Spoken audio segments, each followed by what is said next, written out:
जय श्री राम। आइए श्री रामचरित मानस के बाल कांड के प्रसंग को हम सुनते हैं।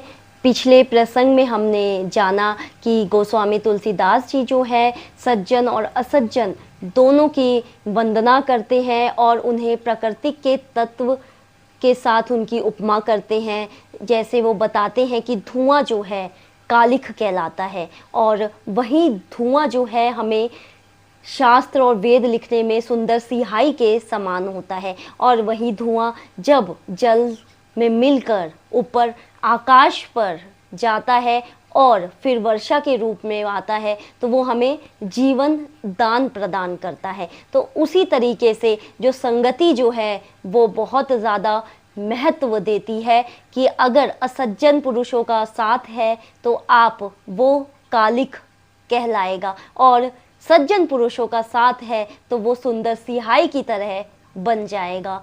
और काफियों को उन्होंने पूजा है, जितने भी नर नाग गंधर्व खग निशाचर जितने भी हमारे जीव जंतु है सबकी वंदना की है। और कहते भी हैं कि 84 लाख योनियों में जो प्रत्येक योनियों में धरती पर आकाश पर जल पर जितने भी जीव जंतु है मैं सबको श्री राममय जानकर सबकी वंदना करता हूँ, सबको मैं पूछता हूँ।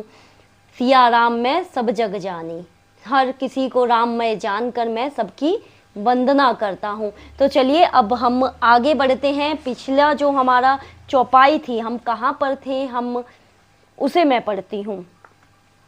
जानी कृपा कर किंकर मोही। अब कहते हैं कि मुझे दास जानिए। किंकर अर्थात मुझे दास समझकर, जानी कृपा कर।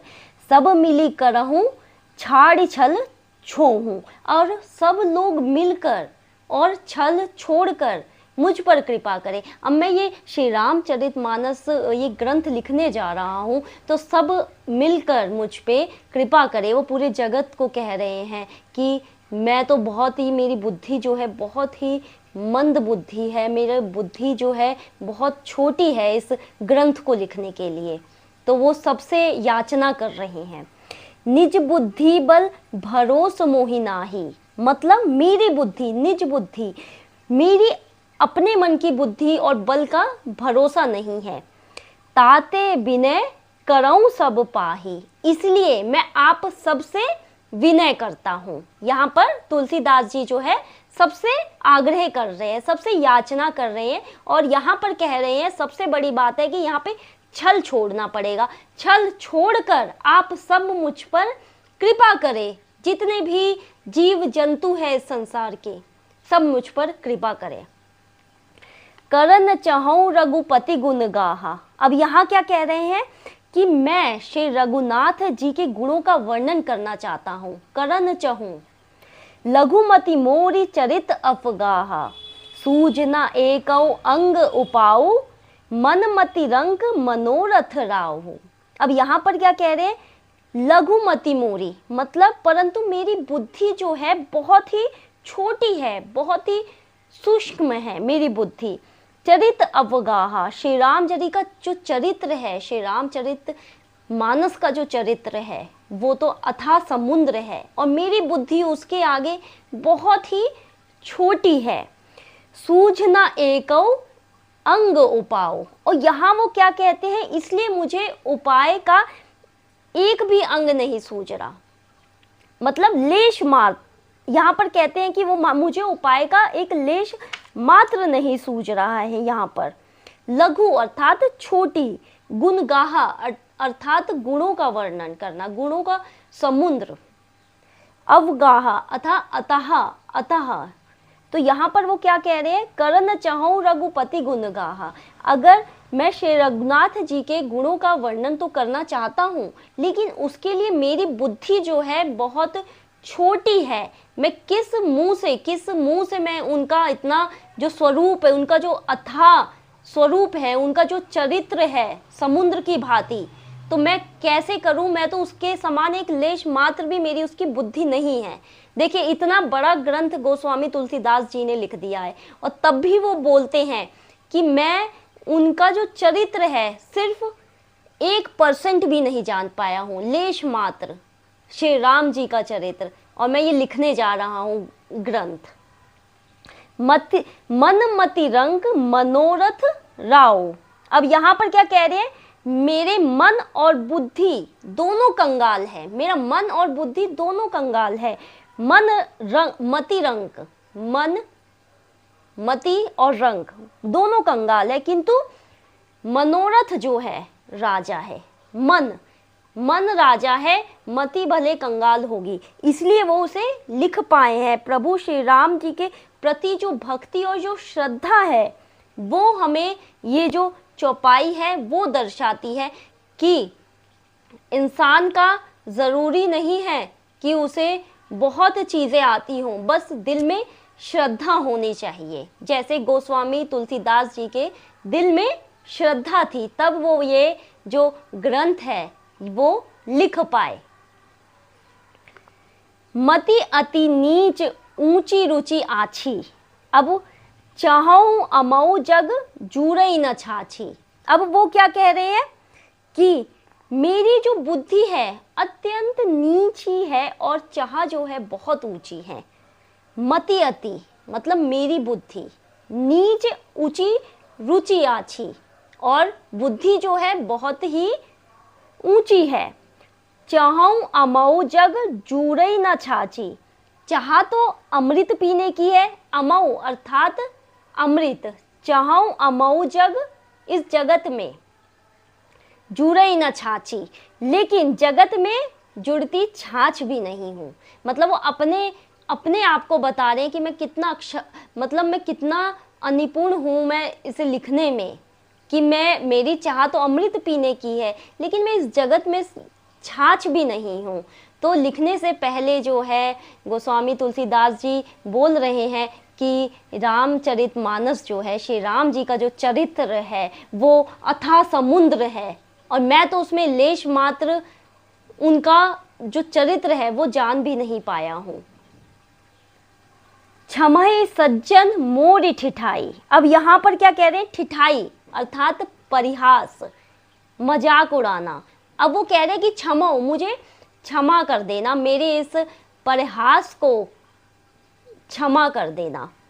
सुनहि बाल वचन मन लाई, और मेरे बाल वचन को मन लगाकर सुनना, अर्थात प्रेम पूर्वक सुनना बाल वचनों को। अब यहाँ पर बाल वचन क्यों कहा है उन्होंने, प्रेम पूर्वक सुनना, क्योंकि माता पिता के आगे अगर बच्चा जब छोटा होता है वो तुतला कर बोलता है, तो माँ बाप जो है बहुत ही प्यार से प्रेम पूर्वक सुनते हैं, हंसते नहीं हैं, ठिठाई नहीं करते हैं।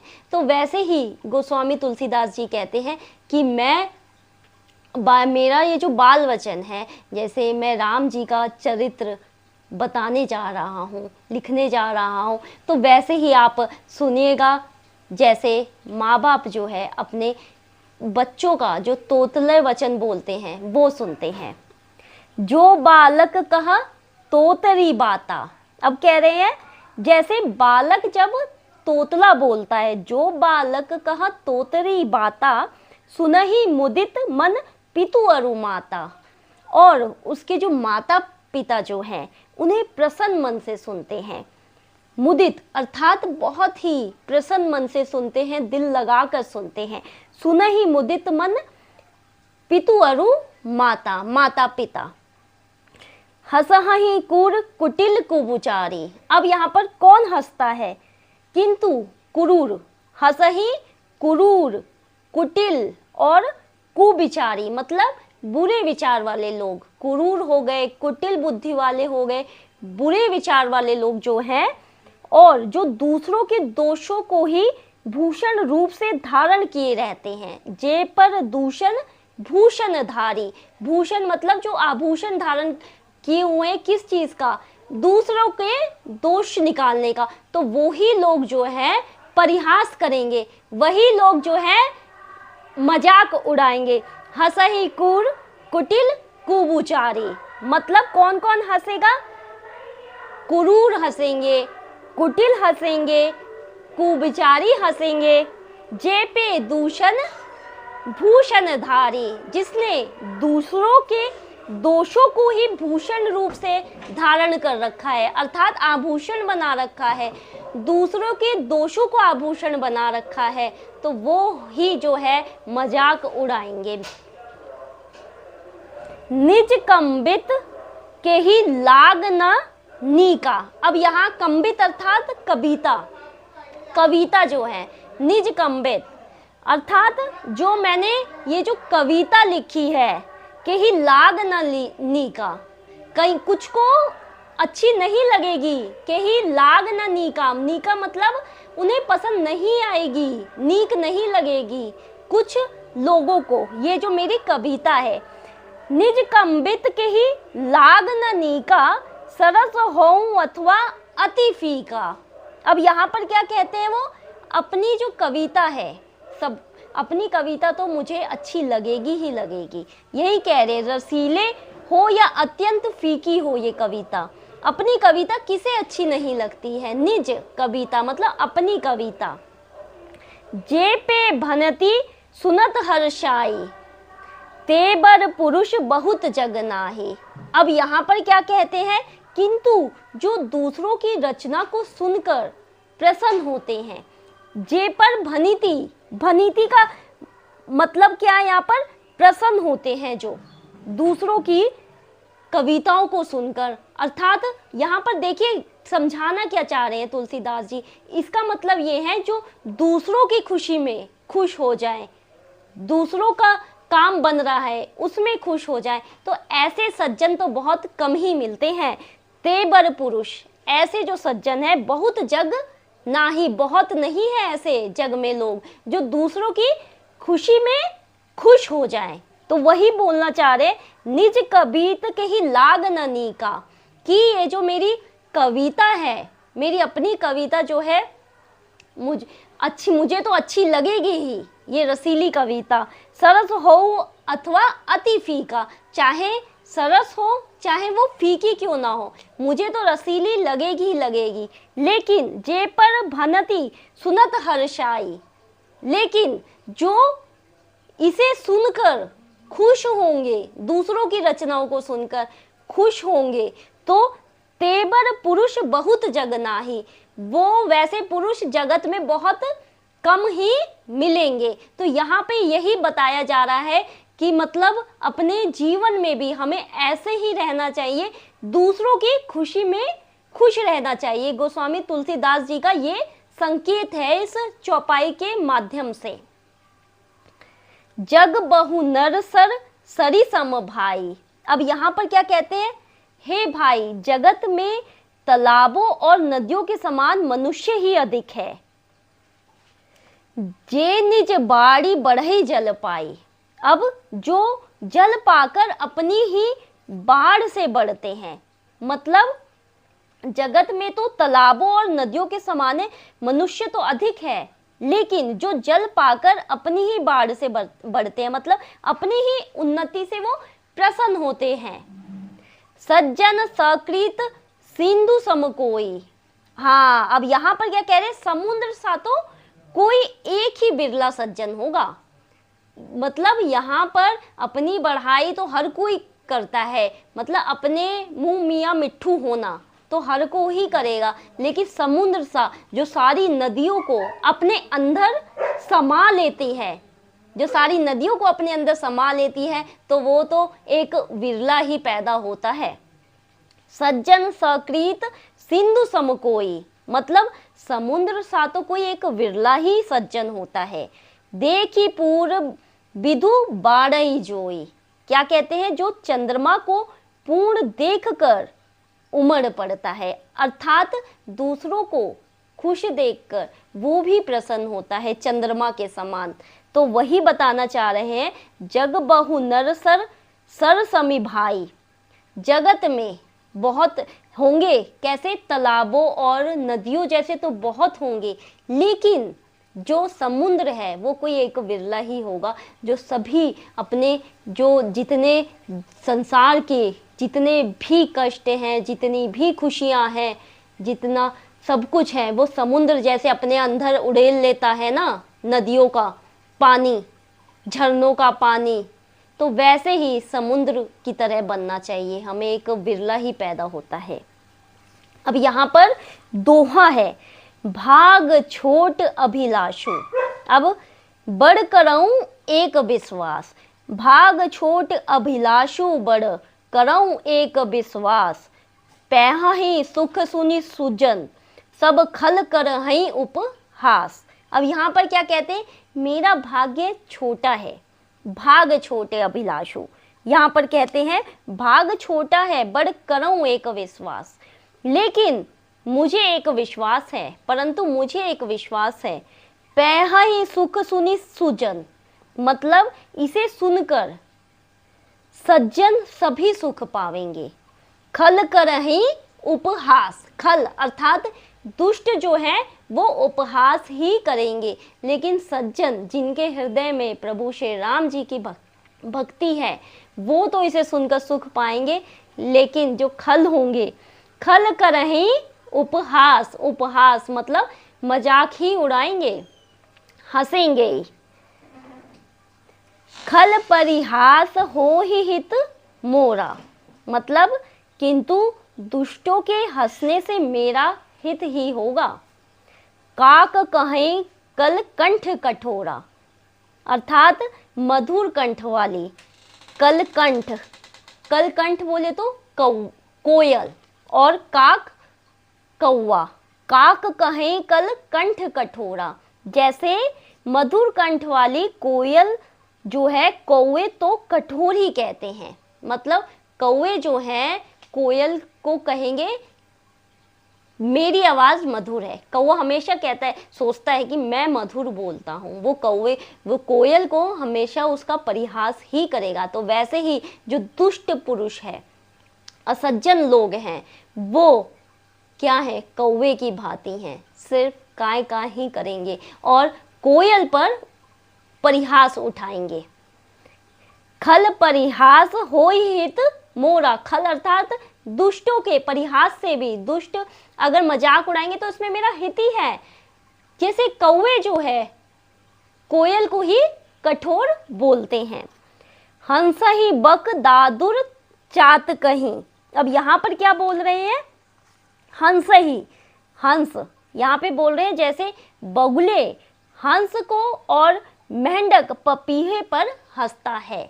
बगुला जो है वो हंस पर ही हंसेगा, उसे पता है हंस की क्वालिटी क्या है। ऐसी तरह जो सज्जन पुरुष हैं वो हंस है, और बाकी वो बगुले हैं जो सिर्फ हंस पर हंसता रहता है। और हंस जो है अपना दूध जो है वो पी जाता है, जो सुख रूपी दूध है, जो कष्ट रूपी दूध है, वो सारा हंस ही तो लेता है। और जितने असज्जन हैं वो किसके समान है, वो है बगुले के समान। और मेंढक जो है पपीहे पर हंसता है। हंसहि मलिन खल बिमल बत कहीं, वैसे ही मलिन मन वाले, मतलब दुष्ट, जो जिनका जो मन है वो साफ नहीं है, मन के अंदर जो है मैल भरा हुआ है। हंसहि मलिन खल बिमल बत कहीं, सिर्फ जो मलिन मन वाले होंगे ना, दुष्ट स्वभाव के होंगे, वो मेरी इस निर्मल वाणी पर भी हंसेंगे। गोस्वामी तुलसीदास जी कहते हैं, हंसहि मलिन खल बिमल बत कहीं, बिमल अर्थात निर्मल, ये जो वाणी है, जो मैं ये बोल रहा हूँ, ये जो मैं लिखने जा रहा हूँ, वो इस पे भी हंसेंगे ही हंसेंगे। अब आगे बढ़ते हैं। कंबित रसिक न राम पद नेहु, कंबित अर्थात कविता, जो ना तो कविता के रसिक हैं, कौन, ये जो दुष्ट है, जो मलिन स्वभाव के हैं। कंबित रसिक, रसिक मतलब जो सुनने का, कविता के जो रसिक है, सुनने वाले जो श्रोता हैं, जो रस है, श्री रामचरित मानस का ये जो रस है, वो जो सुनने वाले हैं, रसिक श्रोता हैं। राम पद नेहु, जिनका श्री राम जी के चरणों में प्रेम है, नेह है, स्नेह, नेहु मतलब प्रेम है, स्नेह है। तिन कहा सुखद हास रस एहू, उनके लिए भी यह कविता सुखद हास्य रस का काम देगी। दुष्टों के लिए तो बोल दिया है, उन्होंने पहले ही समझा दिया है तुलसीदास जी ने कि दुष्ट तो इस पे हंसेंगे ही हंसेंगे, लेकिन जो जिनकी श्री राम जी के चरणों में प्रेम है, नेहू है, वो उनके लिए भी हास्य रूपी का काम करेगी करेगी। भाषा भनीति भोरी मति मोरी। प्रथम तो यह भाषा की रचना है, भाषा भनीति भोरी मति मोरी, मतलब दूसरी मेरी बुद्धि जो है भोली है। भोरी अर्थात बुद्धि जो है मेरी भोली है। यहाँ पर भाषा भनीति भोरी मति मोरी, हसीबे जोग हंसे नहीं खोरी। अब यहाँ पर क्या कह रहे हैं, इससे यह हंसने के योग्य ही है। हसीबे जोग मतलब हंसने के योग्य है। हसीबे जोग हंसे नहीं खोरी, हंसने में उन्हें कोई दोष नहीं है। यहाँ पर यही कहना चाहते हैं कि मेरी भाषा तो भोली है, मेरी बुद्धि भी साधारण है, तो जो हंस, यहाँ पर क्या बोल रहे हैं, बुद्धिमान लोगों को यहाँ पे हंस की पद्धति दी गई है, तो जो हंस भी मेरी बात पर हंस सकते हैं, बुद्धिमान लोग भी जो है मेरी बात पर हंस सकते हैं, उसमें उनमें कोई दोष नहीं है। लेकिन दुष्ट जो है वो हंसेंगे, क्योंकि उन्होंने तो राम जी को अपने हृदय में नहीं बसा रखा है, तो वो मेरी वाणी पे तो वो तो हंसेंगे ही हंसेंगे। लेकिन सज्जन पुरुष का जो है, सज्जन पुरुष भी हंसेंगे, तब उनमें कोई दोष नहीं है। दोबारा पढ़ती हूँ चौपाई को। कबीत रसिक न राम पद नहीं हूँ। जो ये जो कविता है, जो इस रामचरितमानस की जो ये जो मैं लिखने जा रहा हूँ, जो रसिक श्रोता है जिनका श्री राम जी के चरणों में नेहू है, तिन कहा सुगध हास रस एहूं, उनके लिए भी ये जो कविता है सुगध हास्य रस का काम देगी ही देगी।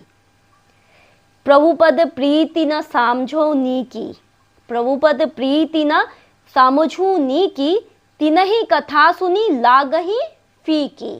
अब यहाँ पर क्या कहते हैं, प्रभु पद प्रीति, जिन्हें ना तो प्रभु के चरणों में प्रेम है, प्रीति अर्थात पद प्रीति अर्थात जिन्हें चरणों में प्रेम नहीं है प्रभु के, ना समझो उन्हीं की, और ना उन्हें यह अच्छा, ना उन्हें यह समझ आता है, ना उन्हें यह पसंद आएगा, उनकी समझ बड़ी छोटी है। तिन्हीं कथा सुनी लागही फीकी, और उन्हें यह कथा सुनने में फीकी भी लगेगी। तिन्हु कथा सुनी लागही फीकी, हरिहर पद रति मति न कुतर्की। अब यहाँ पर क्या कह रहे हैं, हरिहर, हरि अर्थात भगवान विष्णु जी, जिन्होंने श्री हरि और श्री हर अर्थात भगवान शिव जी, पद रति मति न कुतर्की, उनके जो चरणों में प्रीति है और जिनकी बुद्धि कुतर्क करने वाली नहीं है। हरिहर पद रति मति न कुतर्की, जिनके हरि और हर के चरणों में प्रीति है और जिनकी बुद्धि जो है कुतर्की नहीं है। तिन कहूँ मधुर कथा रघु बरगी, उन्हें ही श्री राम जी की, श्री रघुनाथ जी की यह कथा जो है वो मधुर लगेगी, मीठी लगेगी, जिनका जो है श्री हरि और हर के चरणों में प्रेम है, उन्हें ये कथा मधुर लगेगी। यहाँ श्री हरि हर में भेद या ऊंच नीच की कल्पना नहीं की गई है, यहाँ पर बताया गया है।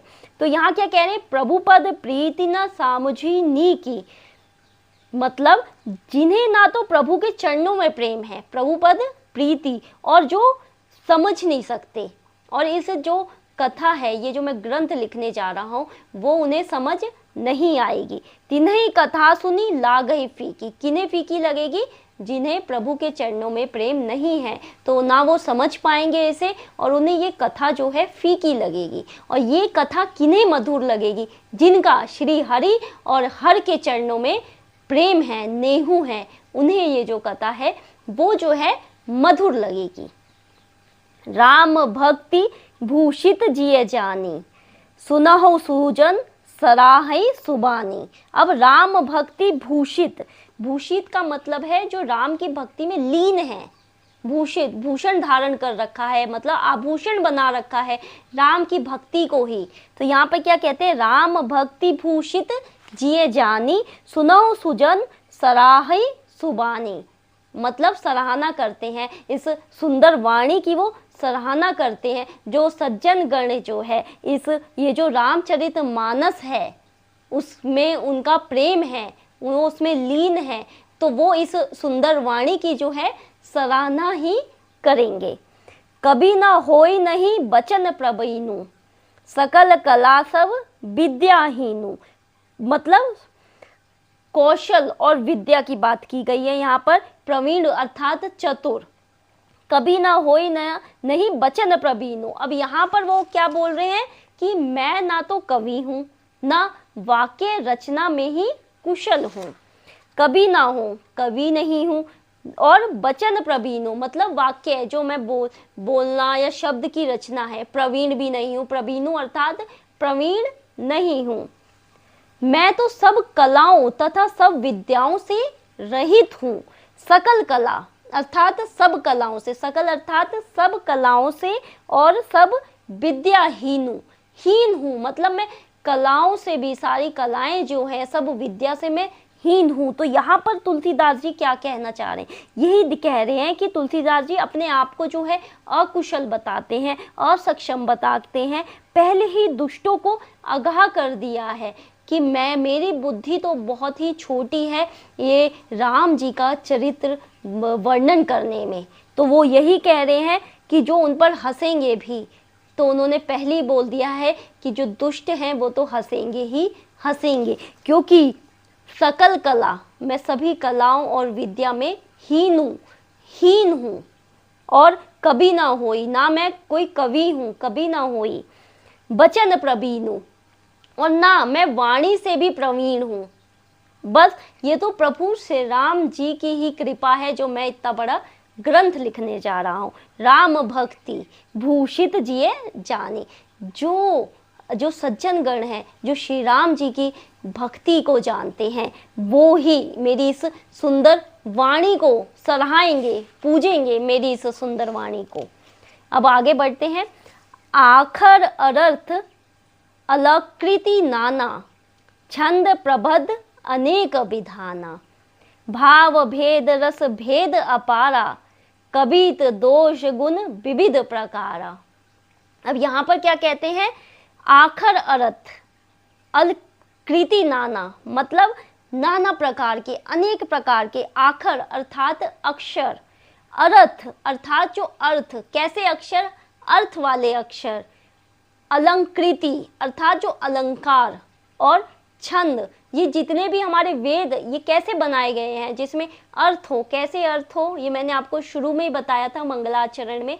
अर्थ हो, जो अक्षर जो हैं वो अर्थ वाले हो, अर्थ रहित ना हो, जिसमें छंद भी होता है, वो होते हैं, अलंकार भी होता है। तब जाके ये जो है सुंदर जो है रामचरितमानस की रचना होती है, सुंदर ग्रंथ रचा जाता है, जिसमें सब चीज़ होनी चाहिए, सब 9 रस होने चाहिए। और श्री रामचरितमानस में तो 9 प्रकार के पूरे रस जो है इसके अंदर विद्यमान है। छंद प्रबंध अनेक विधाना, और अनेक प्रकार की इसमें छंद रचना। भाव भेद रस भेद अपारा, क्या कह रहे हैं, भावों और रसों के अपार भेद हैं। कवित दोष गुण विविध प्रकारा, कविता के भांति भांति के गुण दोष होते भी हैं।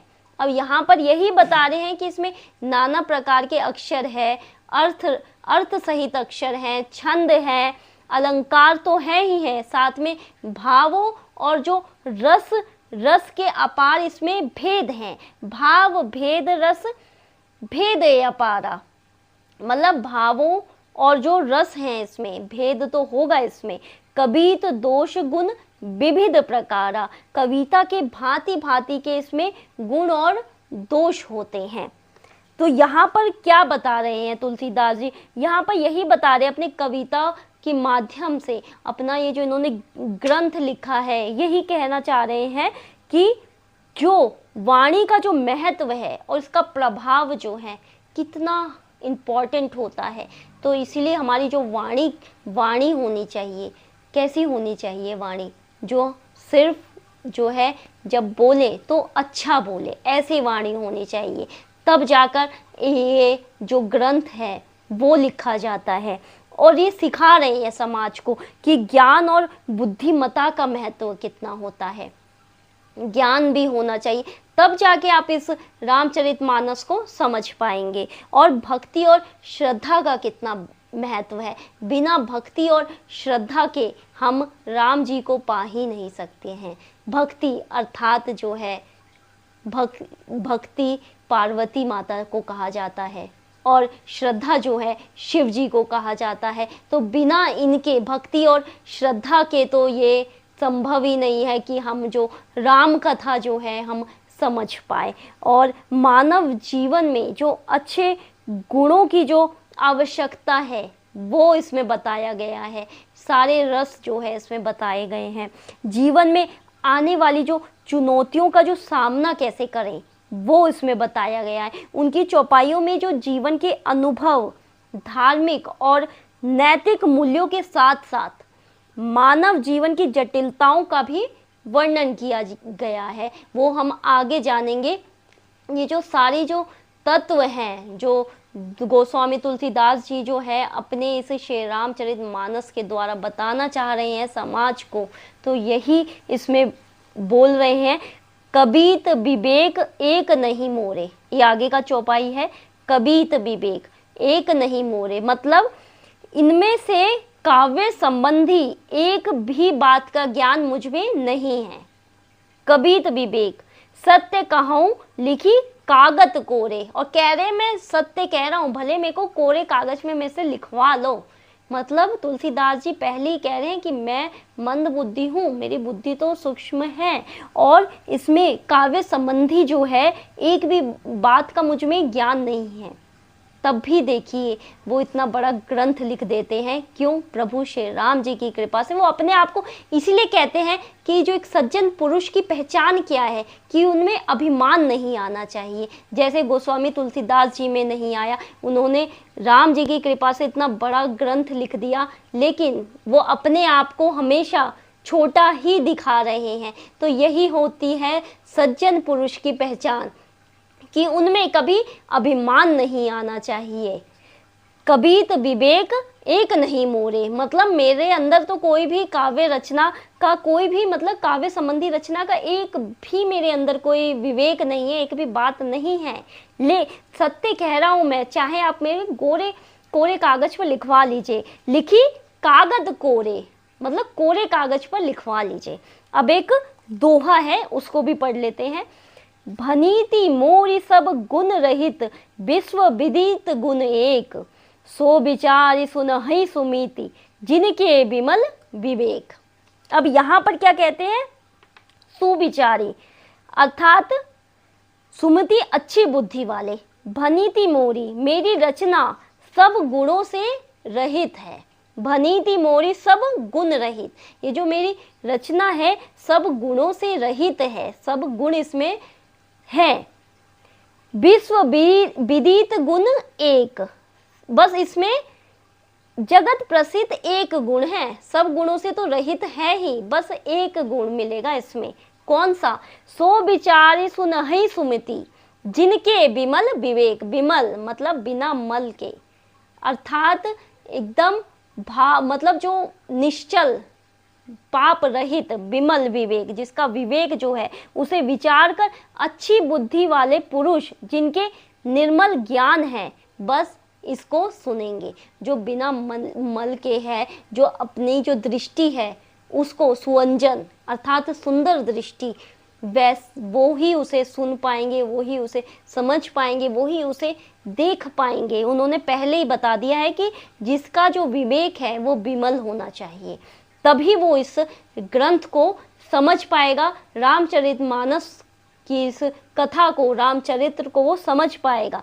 भनति मोरी सब गुण रहित, वो वही कहना चाह रहे कि मेरी रचना सब गुणों से रहित है, लेकिन विश्व विदित गुण एक, लेकिन उसमें एक गुण जो है, जगत प्रसिद्ध एक गुण है। कौन सा? उसे विचार कर अच्छी बुद्धि वाले पुरुष जिनके निर्मल ज्ञान है इसको सुनेंगे। सो विचारी सुनहि सुमति, जिनके विमल विवेक, जिनका जो विवेक है वो विमल होगा, वो ही उसे समझ पाएंगे। अब चलिए आगे की कथा हम अगले प्रसंग में सुनेंगे। तब तक के लिए जय श्री राम।